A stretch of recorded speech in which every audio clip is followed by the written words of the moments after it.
Olá, sejam bem-vindos a mais um vídeo do nosso canal sobre violência obstétrica. E hoje nós vamos conversar um pouquinho sobre denúncia na delegacia, ocorrência e como isso pode ajudar ou não no nosso processo de indenização de violência obstétrica, tá? A gente tem uma crença popular de que a violência obstétrica ela é crime e de que toda violência obstétrica deve ser denunciada, deve ser feita ocorrência lá na delegacia. Mas isso não é verdade, tá, gente? A gente não tem um tipo penal específico para a violência obstétrica, mas nós temos vários crimes que acontecem durante a assistência obstétrica, né? Então vamos a um exemplo prático, lesão corporal. Uma episiotomia sem consentimento, sem indicação, sem necessidade é uma lesão corporal? Sim! Então você poderia registrar uma ocorrência de lesão corporal pela realização da episiotomia? Poderia, deveria. Mas a gente precisa tomar cuidado com esse registro. Por quê? As delegacias não estão preparadas para lidar com os casos de violência obstétrica.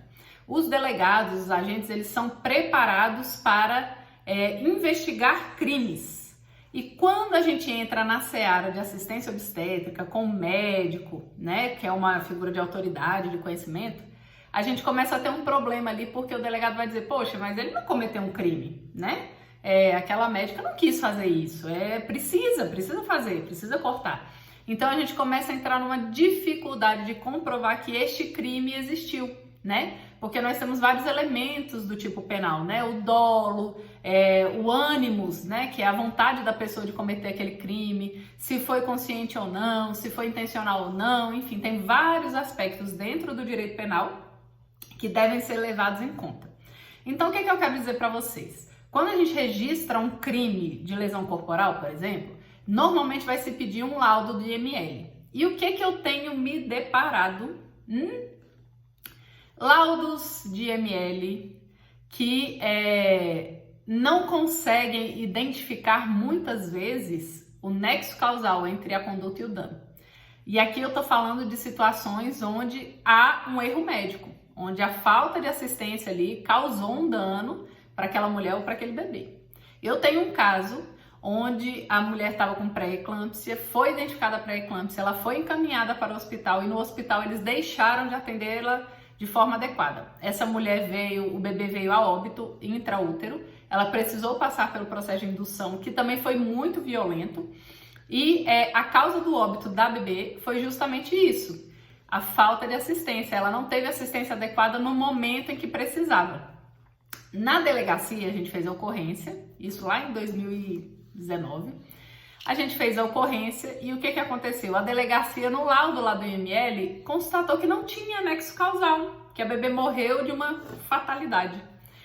No processo de indenização, eu não coloquei a delegacia, não coloquei o laudo do IML, não coloquei nada, porque eu achei que o laudo pudesse ajudar, mas na hora que eu estava fazendo a ação, eu falei, não vou colocar. E aí, eu peguei, não coloquei, e a gente pediu uma perícia técnica dentro do processo. Vamos falar que os peritos às vezes também cagam na hora de fazer perícia de violência obstétrica, é uma melequeira. Mas nesse caso a gente está falando de um erro médico, né? De uma falha na assistência, de uma negligência ali. E aí o que aconteceu? O perito identificou os pontos de negligência e concluiu que a bebê morreu por negligência, por falta de assistência. Muito diferente do que a delegacia tinha concluído.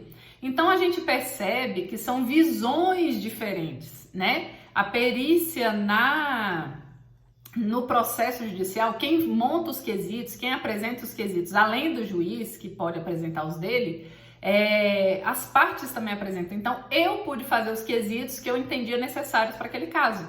Na delegacia a gente não tem essa opção. A gente tem um laudo fechado com 5 perguntas fixas para todos os laudos. Todo laudo que é feito do IML é as mesmas perguntas, né? Se causou lesão, qual o instrumento utilizado, né? Se essa lesão ficou permanente ou não, enfim. Então, a gente tem 5 perguntas engessadas. Então, no laudo pericial do processo, a gente tem uma mobilidade para trabalhar. A gente consegue trazer coisas melhores para que esse perito, que também não é perito do IML, é perito que está acostumado com outras situações, ele possa estudar e trazer para o juízo o que realmente aconteceu. Não estou dizendo que todos os laudos são bons e positivos, porque esse mesmo perito fez um laudo numa outra situação, de uma outra violência obstétrica de uma outra cliente. Então, o mesmo perito fez duas coisas completamente diferentes em processos onde eu sou advogada. Mas o que eu quero dizer para vocês é que no âmbito criminal, a gente não deve jogar todas as coisas de violência obstétrica no âmbito criminal. Não é por aí. O caminho não é ir tudo para o criminal. Eu tenho muita fé, eu acredito muito no cível. O que é o cível? É pedir uma indenização, uma obrigação de fazer do hospital. A gente tem várias opções no cível. No criminal, a gente fica engessado, preso a uma legislação que ainda não existe específica, tá? E a gente tem uma atuação, uma percepção de violência obstétrica muito, muito, muito diferente e muito aquém do que a gente precisa para que a violência obstétrica seja realmente combatida na esfera criminal, tá? Então, se você é advogada e quer atuar em violência obstétrica, você precisa entender as estratégias, o que você vai encontrar em cada âmbito que você for. Não partam do princípio de que a violência obstétrica é crime. Não, não é crime, necessariamente. Depende da conduta e depende do que você quer fazer com aquele caso. Então, nós precisamos ser estratégicas, não podemos pisar na bola. Se alguém chegar com você com um caso de violência obstétrica, você precisa tentar entender qual que é a função e se esse registro criminal da delegacia vai ser útil, e se ele for útil, de que forma vai ser útil, ou se não vou fazer na delegacia porque não vai ser útil. Porque não bobeiem, não marquem touca, tá?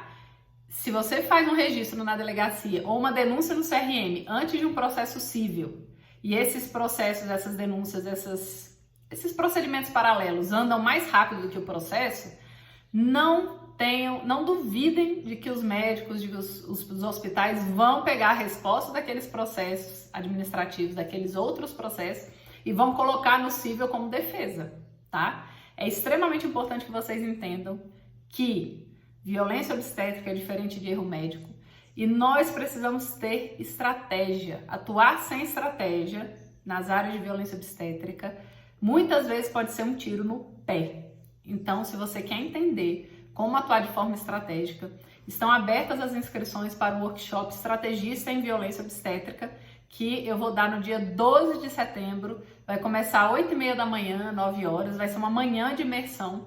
E lá dentro eu vou compartilhar com vocês todas as estratégias, o que eu já fiz, o que deu certo, o que não deu, né? E eu quero compartilhar com vocês para que vocês não cometam os mesmos erros que eu já cometi, porque eu não sou perfeita. Mas o que não deu certo para mim, eu não quero que não dê certo para vocês. Então a gente precisa entender o que é melhor para cada caso. Se você quiser participar, você clica aqui no link da descrição, faz a sua inscrição, aproveita, as vagas são limitadas, né? É dentro do Zoom, então a gente tem um número de vagas restrito e eu espero você lá para que você possa atuar de forma excelente e com menos riscos para a sua cliente e para você também.